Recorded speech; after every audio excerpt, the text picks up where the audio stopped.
Hey guys, how's it going? I just want to give you a quick preview of two cases I purchased for my Google Pixel XL. Obviously the phone has not been released yet, but these cases came in today, so I want to give you guys a quick look. First up, I'm going to show you the Speck Presidio grip. This is a new case, formerly known as the Speck Candy Shell grip, which as you can see I had for my Nexus 6P and formerly my Note 7. But Speck did change a few things with this case, including adding a matte finish, as well as the way they textured or added their rubber grips to the case. So if you see here, the case has these nice indents on the inside which help absorb shock, according to Speck.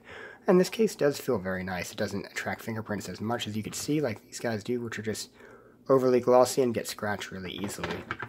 Even this white one from my Nexus 6P has seen better days.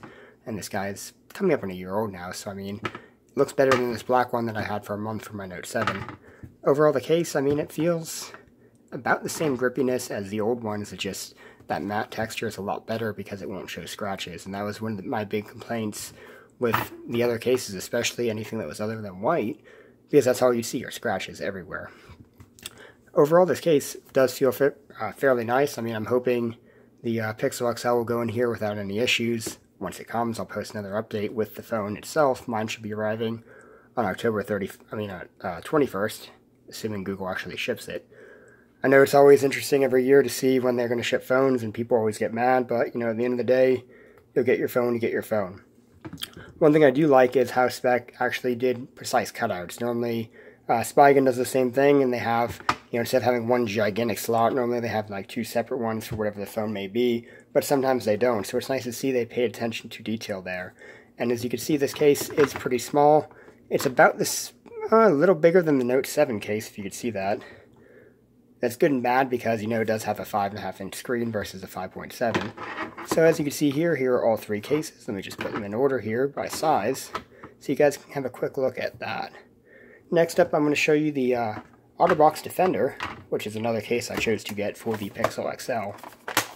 I do have a few other cases on the way that I will be posting videos for, so you can, you know, subscribe and look out for those too. So here we have the typical Otterbox Defender.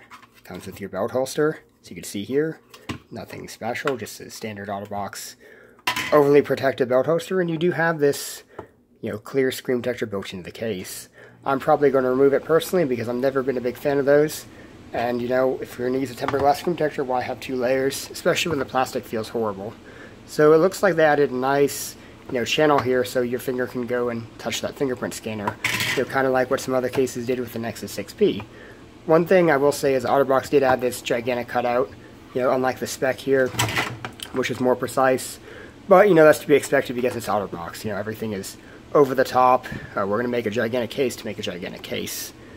And it looks like they stuck with their, you know, locking tabs they have here on the sides to take the case apart, which I'm going to quickly do, hopefully.